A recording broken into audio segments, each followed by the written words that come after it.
All right, welcome to Ignite the Spark Within to another episode on our weekly episodes. And today we have another very incredible special guest. And he is incredible. He is special because of the line of work that he's doing. And if you know anything about me and the work that I've been doing for the last couple of years, and it has to do with the spiritual world, right? And so this gentleman actually comes to us directly from his own healing center. So he has a healing center in Colombia named La Guaira Ayahuasca Retreat, right? And so this gentleman is originally from Latvia.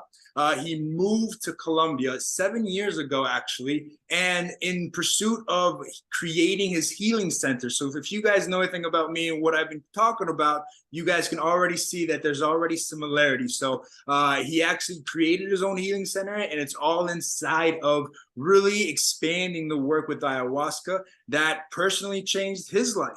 Right. And so now he's really out there on a mission to spread the power and the magic that ayahuasca has to share with the world, and really learning how to do it in a way that opens the door for a lot more people, making sure that he keeps the cost low so that it can be exposed to more people. Right. So I think that's really cool. So with no further delay, let me introduce to you Mr. Sam Believ. Woo!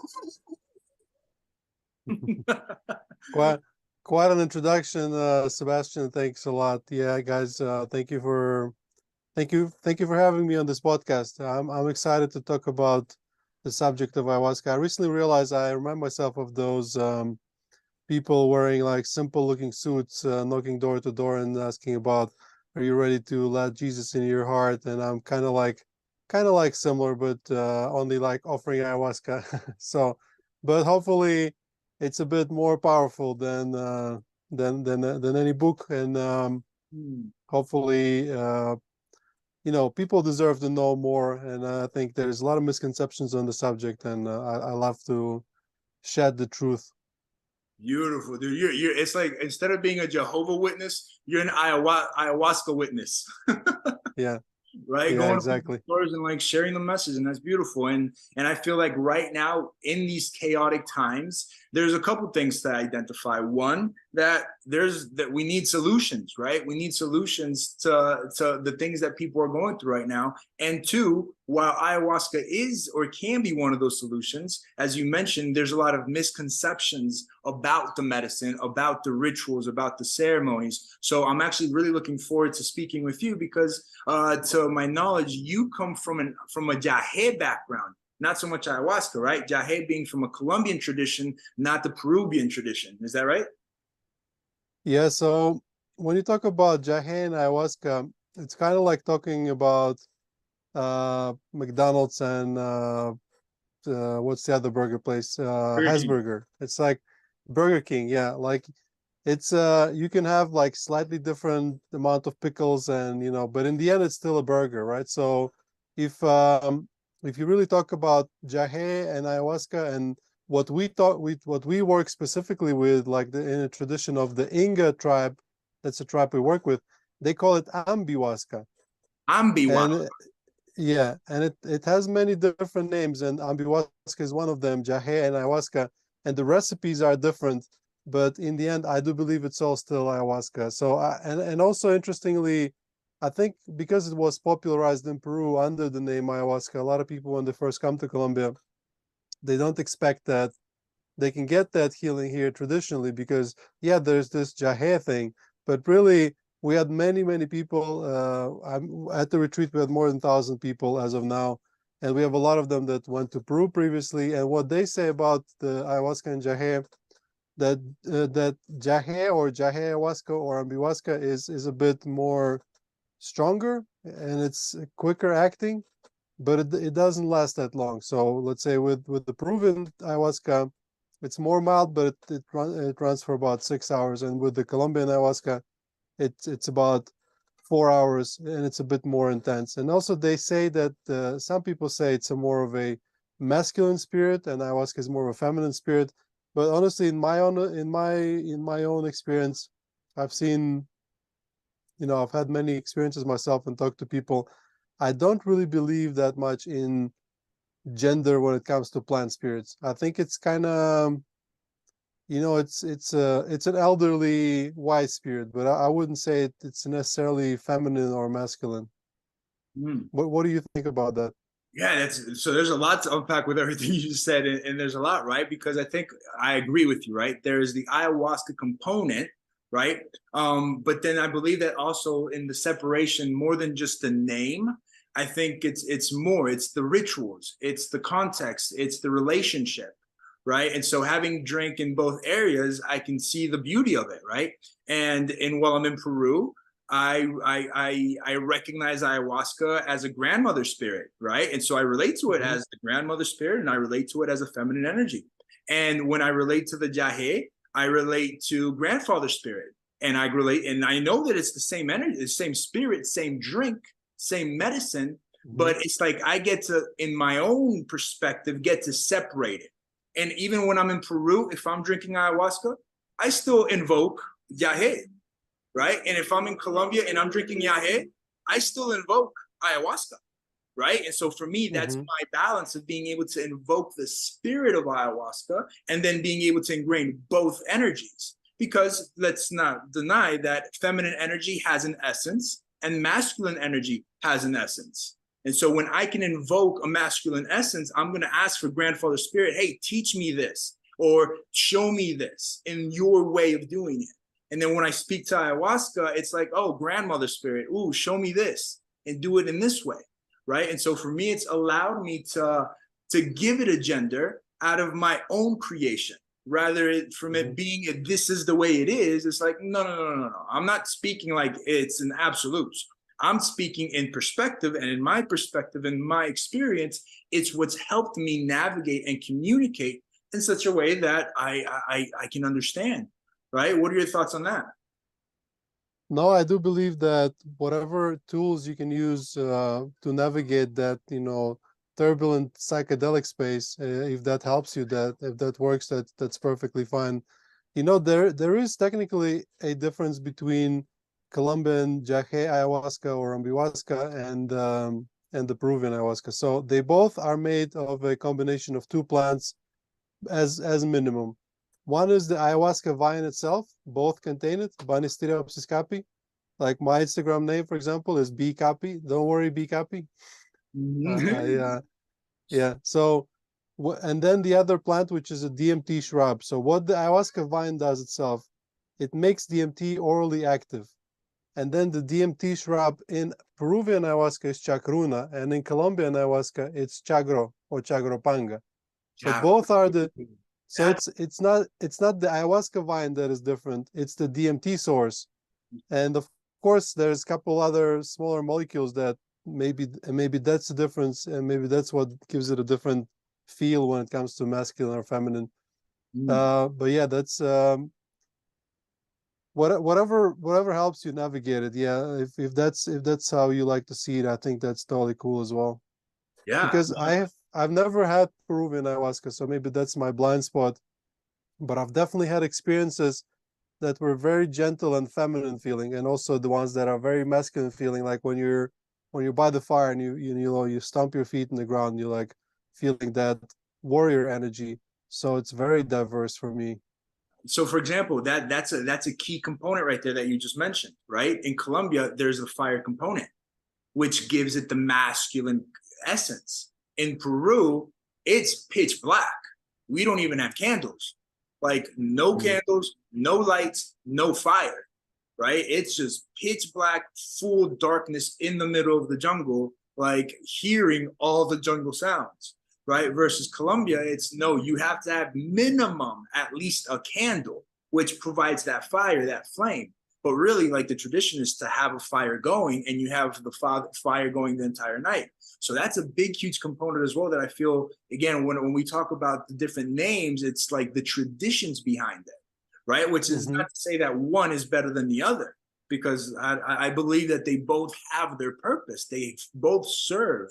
And that's the beauty of the tradition, of the culture, that each component expands you or opens you up to like to specific experience that, again, like when you're in pitch darkness, you're going to feel things because of just the component that you're in complete darkness. That alone Hmm. can be terrifying, right? Fire, you at least have some level of light. Fire, you get to see all the other people and what they're doing.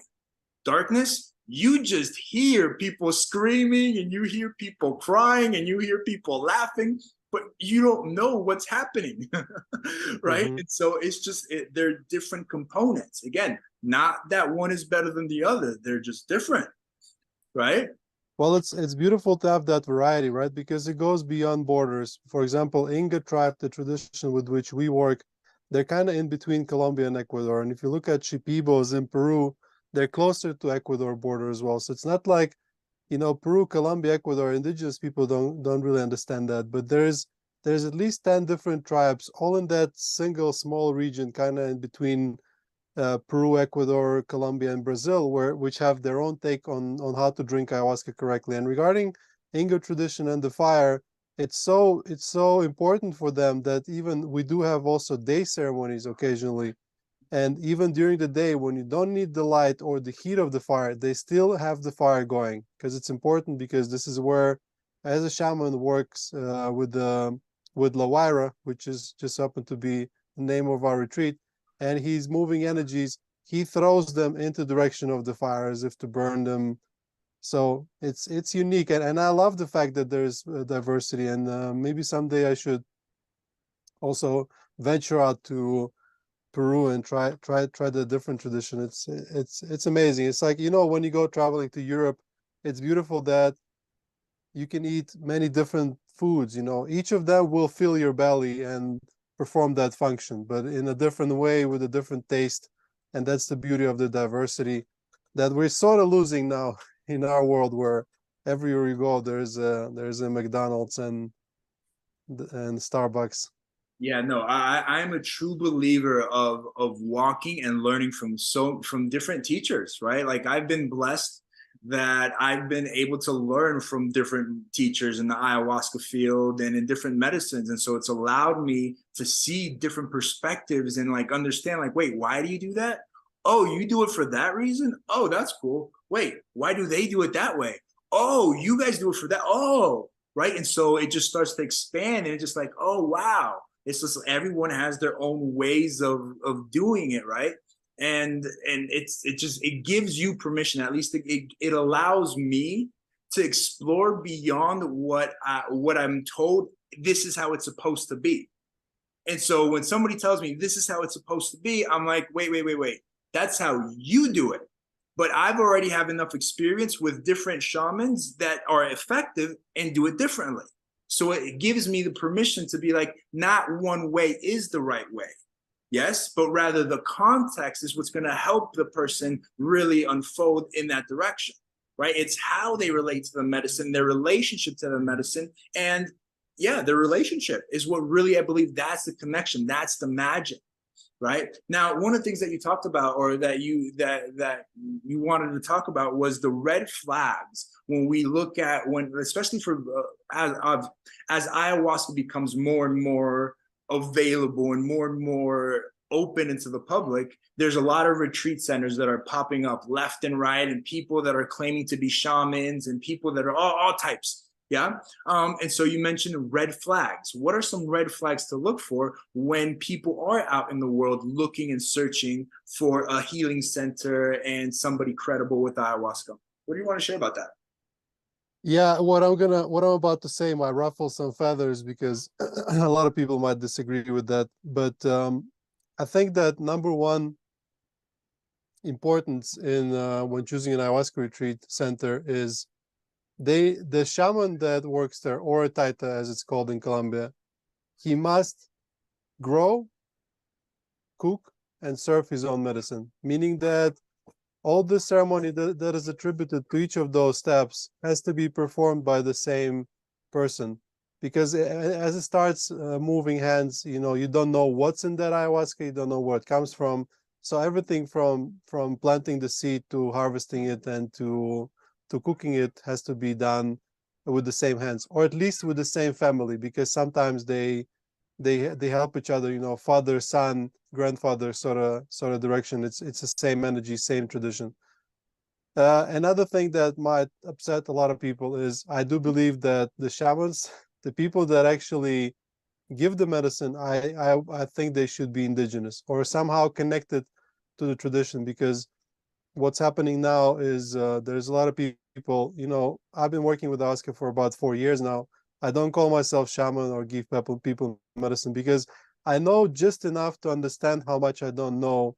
And the real shaman is like it's like a neurosurgeon for your soul. You might not understand exactly what he's doing or why it is complex, but it takes at least 10 years of drinking ayahuasca. And I don't mean like once a year.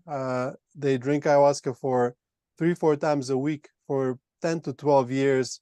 And they really get to know how to move those energies and what it means and what is right and what is wrong. And the things shamans can see is still surprises me sometimes. Like they know stuff we don't know. They understand things we don't understand. So I would say go with an indigenous shaman, or if it's not indigenous, it has to be somebody who's, I've never met one, but somebody who maybe for some reason grew up in the country where ayahuasca is part of it, and really learned from a young age. Because I have this theory, which might be completely wrong, but they've done this experiment. They put a child, a completely healthy child, in a dark room for the first 2, 3 years of their life. When they get out of the room, they're unable to see, never in their life. Like that part of the brain just don't develop. So I believe that the reason the indigenous people start so early with the medicines is because there's this other spiritual part of us that, otherwise doesn't get developed, like, whatever, a shaman part of your brain. So I think that a good shaman is somebody who comes from a lineage where their dad was a shaman, their dad's dad was a shaman, and like they do here, they drink ayahuasca before they even have milk, because what the a shaman to be baby is brought, like when the mother gets him, they first put some ayahuasca on the nipple and then feed the baby. So before even tasting the milk, this is how deep the tradition goes. So that would be one. Another one would be definitely look for a place that has a good team of facilitators, meaning at least one person for every 3 patients. So they have redundancy to take care of everyone, and look for a place that focuses on integration. And it's not like you come over, they give you a cup, you drink it, you leave, that's it. They have to guide you, teach you on how to navigate your psychedelic experience for the first time, and also how to bring it back into your life and actually get some actionable, life-changing actions in your life, and not just drink ayahuasca, feel better for a bit, and then wait for a few months when you feel bad again, and then come back. So those are the first that come to mind. Also, make sure the ayahuasca is pure. There are places that would add different plants to make it more visual and more stronger, and then unfortunately some of those plants can make it deadly. And this is where sometimes ayahuasca gets bad reputation, because whenever you look into somebody is being hurt on ayahuasca, it's one of those things. Either a shaman is not a real shaman, either the ayahuasca is not real ayahuasca, or the place was not physically safe, or they did not provide people with the proper preparation, or people didn't follow it, and mixing antidepressants or mixing ayahuasca with drugs like cocaine. Most of the bad stories happen then, and just because it involves ayahuasca, in the end they blame it on ayahuasca, even though it was not the ayahuasca's fault. You know what I want? I want to know about your story. How did you get in? How did you get started with ayahuasca? It's a long one because I was first drawn to ayahuasca out of curiosity, and also mix of curiosity and pain. I guess I was looking for some healing and some change in my life. Back then I did not really accept it myself. I was not yet ready to understand that something was wrong with me, but I think subconsciously I was drawn to it because I was looking for healing. Even back then, if you'd ask me, I'd say I was just curious, but I don't think that now, as time has passed. But what led me to starting a retreat? So I started working with medicine for myself, for my own healing. What it did to me was it lifted the pain. Like I was really depressed and directionless in life. So what it did was it allowed me to feel better and start actually doing something to improve my life. What caused And that? then You don't mind sharing, like what can you pinpoint what caused the depression, what caused the downfall? I think it was a lack of direction in my life. So here's what happened. I was originally a marine mechanical engineer. I was working in offshore oil and gas. Then I quit the job, went traveling, ended up in Colombia. And I was well off, meaning I had some money saved. So I bought an apartment and I was renting it. And I was renting a couple rooms in this finca that I was living in. For those who don't know, finca in Colombia is like this little estate that I was renting, and I had some passive income sources. So I was okay, but I was just okay, and I didn't know what to do with my free time. I was like living, the dream, passive income. I was semi-retired, and I was miserable because I know my potential, I know my strength, and I had no idea what to do. I would go and I would take this course, and then I would take this course, and I was just lost and really sad. And it came to the point where I was like, something is really wrong with me. Like I don't know. And this is when by then I tried the ayahuasca, but when I started feeling that, I was like, oh, okay, this can help me. And I started really treating it as a medicine. I started going regularly to drink ayahuasca to heal myself and to find that direction in life. So three or four things happened around the same time. I was going to drink ayahuasca a lot, and I had to drive 3 hours every time to do it because where I'm here now, there were no ayahuasca retreats. So it started giving me that idea that how lovely it would be to find a retreat nearby or maybe start one, but it was not clear back then. Then a person came to my life who wanted to rent my finca to, to, to run ceremonies here, which for me was the biggest sign. Then this person then me going to jungle and having this whole vision about healing people with hands, and it's it's a complicated one. And then this person, when I came back from the jungle, we started doing retreats together. Then him basically trying to screw me over, meaning me spending a lot of money to organize everything and him not paying me not even well enough to cover for the wood that we burned during the ceremony, that kind of thing. So all of that together made me realize one day that I have an ayahuasca retreat because I bought everything that I need and I met all the connections, and it just started growing from then because we started with doing one ceremony a month, and then one weekend a month, then 1 week, and then 2 weeks, and then now 2.5 weeks every month. And it's just it just grew. Of course there's a lot of work involved in it, but I can't really take all the credit and say, one day I sat down and said, I'm going to start an ayahuasca retreat. It was maybe in the back of my head, but it kind of all came from the mix of all those things, which I now think is a good thing because it was not necessarily a monetary thing at first. It started as a passion, as a desire to, explore. And then eventually now I can't deny it. It became a business because we have 15 workers, kitchen ladies, facilitators. This whole retreat center that we bought 4 months ago, I have 5 people, construction crew, building cabins, and it's became very busy. But in the beginning, it was just a guy who wanted to drink medicine from home. That's so, dude, that's inspiring, bro. Like, I don't know if, as I mentioned at the beginning, like that's my vision. Like right now, that's my focus is to head back to Colombia, but actually to Santa Marta, right? And it's to go inside to it's close to the Sierra Nevada and start a healing center out there, right? And so to hear you and how you started and how this all like that's inspiring, brother. Like really, like my hat's off to you, dude. Like really, it's fucking dope, and we need more healing centers. Like one of the Well, big you what? know how universe works, right? So maybe I seeked you out to do a podcast because I want to do my Jehovah's Witness thing and spread the word. But maybe it was also to come here and talk to you about how it is to start a retreat and like how it feels like, and also to show you that it's possible. In a bit more than 2 years, I went from not even having that idea to having right now the most well-rated ayahuasca retreat in South America, I believe. That is So amazing. That's you amazing. can do it as well. And again, that's where I was going with that. I was like right now. So I keep getting this vision of like this like zombies. Yeah. And it's like zombies. And it's like all around the world, like they're hungry for healing because that's really what they're seeking is healing. And the more healing centers we have around the world, the more we're going to be able to actually make a difference for what's coming. Because I believe that what's coming is a big shift. And we're going to need as many light workers, as many people as possible doing this work. You just got It's goosebumps.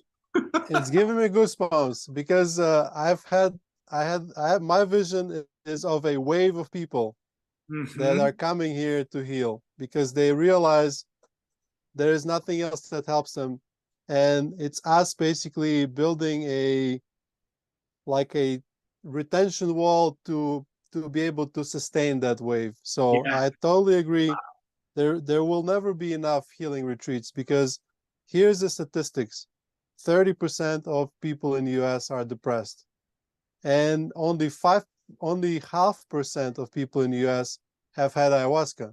That leaves us with 29.5% of all Americans, and that's probably widely underestimated because not everyone admits they're depressed. So the wave is coming, and the world needs healing. There's mental health crisis, and I wish you all the best. If you want to start a retreat and heal people, I'm on your side, man. Yeah, bro, man. So now I'm curious. Are you ultimately wanting to become a shaman? So I'll go back to my vision with the healing, and this is for those who don't like woo-woo stuff, which I'm sure they're not listening to your podcast, but it's Right? still even to this day it's uncomfortable for me to speak about it because I come from a very non-spiritual background, so I'm still sort of stretching my limits of my woo-woo lingo. But I had the vision where ayahuasca showed me precisely how to heal people with my hands, and what it means is putting my hands on people and taking energies from them or putting energies in them. And it was really precise. I went to this place where I describe it as if you open a bonnet on a car, you see engine working. It's kind of like I lifted the bonnet of a universe and I could see how it works. And it showed me all of that. And not only that, it actually showed me how to use it. In the same ceremony, there was a person with a headache and he was asking for pills for headache, and medicine guided me on how to take his headache away. And I kid you not, it worked.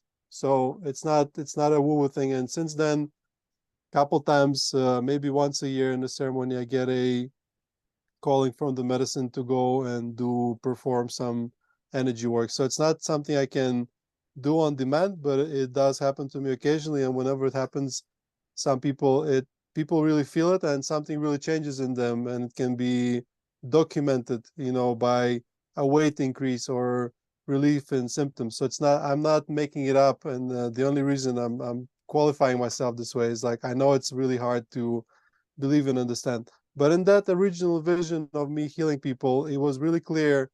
And the medicine told me that eventually I'd have to learn to drink medicine for myself and give medicine to but one person only. So I'm never going to be a shaman and guide a group of people. And I never set out to do it. But hopefully by the time I'm maybe 60, I can develop enough where I can perform that feat on my own. But it was really clear. It was a vision of me standing bare feet on the grass. It kind of explained me that I had to have connection with the earth and having my hand on the person, and the person was on something that looked like a massage table, and I was moving some energies. And it comes to the point where even sometimes in my ayahuasca vision, when I open my eyes, I can see people and I can see their organs, and it shows me which ones are healthy and which ones are not. It's crazy, man. You wouldn't believe it. But Oh, I right believe it. now right now I'm mostly just I real when I came back with that vision, I thought like, what can I do to start doing that? And every title told me just drink more ayahuasca, and I was like, but meanwhile, what can I do? And then this whole retreat thing happened. So I kind of think that right now I'm healing people not with my hands, indirectly with my fingers typing on a phone and running a business. But eventually I would like to come to the point where I can go deeper and actually learn how to do that That's on awesome. demand. That's awesome, dude. And I love that because similar, like I do want to be a shaman, right? And I feel like that I am in walking this path. However, I do not call myself a shaman. I call myself an apprentice. Yes, and I will continue to be an apprentice, and and I say that I declare myself a shaman when I turn 75 years old. When I turn 75, then I'll be like, all right, now I declare myself a shaman because I feel like I've gone through enough experience to be able to declare it. But till then, it's like, nope, I'm an apprentice, an apprentice, an apprentice. Yes. And it's like, and again, it's the medicine shows you the path. Like the medicine will guide you. The medicine will tell you when you're ready and when, nope, don't do it yet. Like, like there's a feeling inside, when you're ready and when you're not. Right. And sometimes people go against that. Oh, I know I'm ready. And it's like, oh, really? Then ayahuasca shows you. It's like, no, you aren't. Right. But I feel that that's the journey. That's walking the path, but always being in that student mindset. But similar to Yeah. you, I had visions of, and actually with this last vision, with this last wave, was of not even touching people. It was of this wave of like zombies coming towards me, like super angry and mad and like wanting to like kill me and fight me. And I just stuck my hands out and just said, heal. And as they came closer to me, they transformed and just healed and kept walking behind me. And so as they got closer, I didn't, nope, just my energy, just nope, heal. And they just transformed. And it's that, like I've heard of, there's a gentleman, I heard a story of, and I'm trying to remember what his name was, but I can't remember it. I'm like, but his story impacted me. I'm like, I don't know if it's the truth, but if that's possible, I want it. Right. And he was telling me how this gentleman had his energy, his Kundalini activation so strong, his magnetism so strong that he would come into a room, just arrive into a room, and his energy would be felt by everybody. That women would actually start to get wet orgasmically just by being in his presence because of the energy that he cultivated in his surrounding. Like that is like the type of energy of being able to heal through your own aura, right? And that's that. And so we're actually doing a retreat in Santa Marta, a 4-day retreat called Encuentro Mágico. And so we're actually bringing down a maestro from Mexico. Well, no, he's Venezuelan, but he's been living in Mexico and practicing in Mexico, Priyananda. And this gentleman is a beast. Like he'll start moving your energy and you'll literally start like convulsing right in front of him. And you're like, what is going on? And he'll just be there with his drum or with his didgeridoo. And you're just feeling the energy. Sometimes he doesn't even have to touch you and you'll experience it. And so there's going to be a lot of that happening on this next one. It's going to be October 20th to the 23rd. So those that are listening to the episode, if you haven't checked it out yet, go to the link on the description and see if that's the retreat for you. Now, in regards to wanting to go to your healing center, Sam, La White Ayahuasca Retreat, how can people get a hold of you? How can people learn more about that? Like if they want to attend your retreat, how do they do that? Go to lawayra.com, which is LAWAYRA.com, or Google ayahuasca in Colombia, and that's Colombia with COLO, not COLU. And we should be somewhere there on top because our website still is ayahuasca in Colombia. Because when I first came here, and then I was curious about ayahuasca, but I thought like I'd have to go to Peru to do it. When I learned that there was ayahuasca in Colombia, I decided to call our original website that, and it was a great idea because now everyone who Googles ayahuasca in Colombia ends up coming to us. Marketing. That is genius. That is placement, proper placement in marketing. Right? Yeah. Well, dude, all right. Go I ahead. must say that I respect a lot your when you said like, yeah, when you get old, this is when you call yourself a shaman. I think that's the proper thing to do, right? Just like giving the medicine and giving the traditions proper respect. Because I'm not gonna call names, but we had a person that came to our retreat and had ayahuasca here for the first time in their life. Few months later, that person went to Peru, went to some center or whatever. They gave her a paper that I gave out the gender, but still it's not enough information that person is a shaman now. And I think that's extremely dangerous. I don't like that. I don't approve that. You If got a certificate, like a yeah, document yeah, certificate saying that she is now a like official shaman. permission to give the medicine. And I think it's extremely reckless. Like people can be hurt seriously for life. Yeah. So that's why when I talk about red flags, yeah, look for someone who has at least at minimum 10, 15 years experience. If they uh, yeah, can't stress that enough. Yeah. Yeah. And well, and here's the thing, interestingly. So I got a vision when I first started working with ayahuasca. I was like, all right, this is for me. But I'm like, I don't know if I'll ever be able to serve this. Like, no, I'm not going to serve this. And I got a very clear vision. It's like, no, yeah, you're going to be serving after the 5th year. And I was like, yeah, no, not happening. Well, the 5th year arrived last year. And actually, on my 4th year was when I actually got the message to start drinking by myself.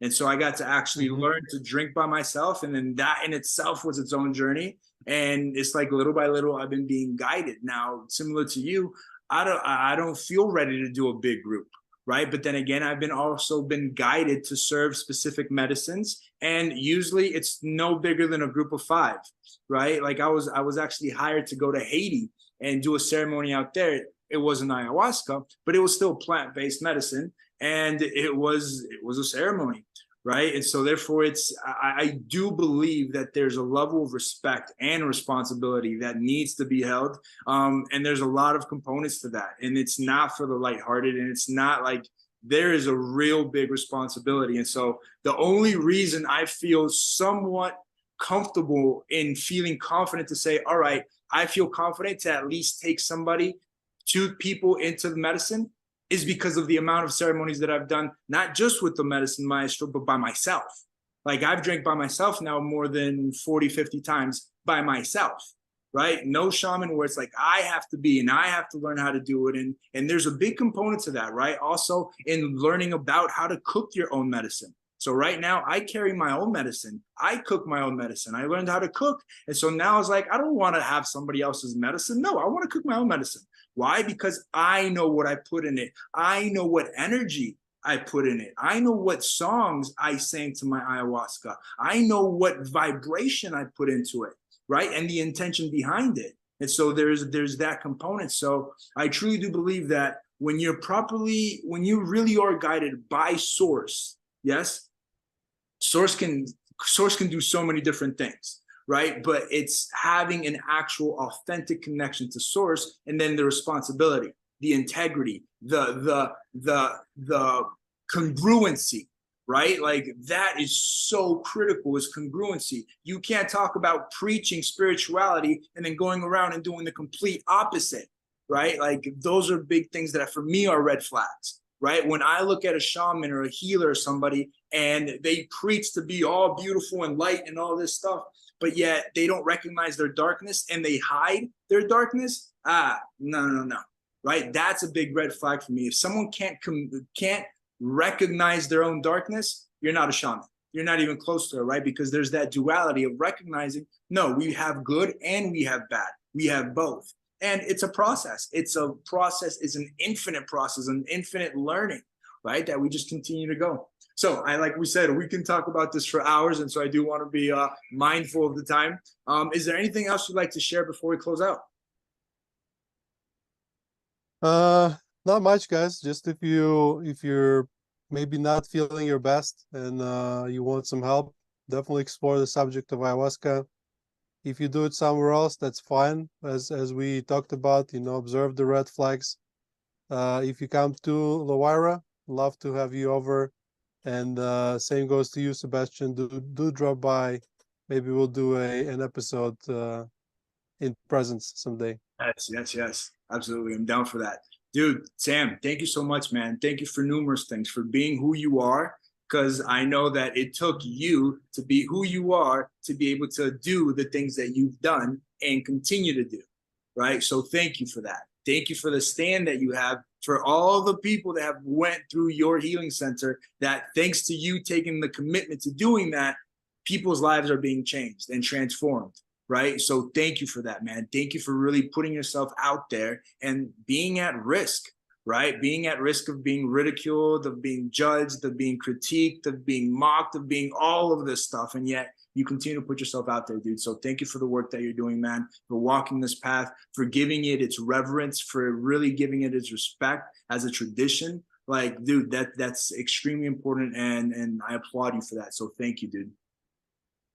Thank you for thanking me. I appreciate that, and thank you for for being the voice. You know, you're the voice in the space, and one person at a time. You know, fixing the world one cup at a time, and not just ayahuasca alone. You know, ayahuasca is a gate to this other worldview, and then everything else you do, be it meditation or yoga, it will hit different after that, after establishing that connection. So, yeah, Sebastian, thank you for having me on, and thank you for talking about those uncomfortable subjects for some.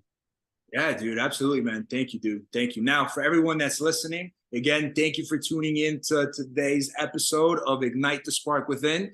You guys know where to find us. Every Wednesday, we got a new episode. So that's my commitment. And we've been following through since March 1st this year. So thank you for listening. Thank you for tuning in. Hope you enjoyed this show. And I hope to see you next week. Much love, you guys. Boom.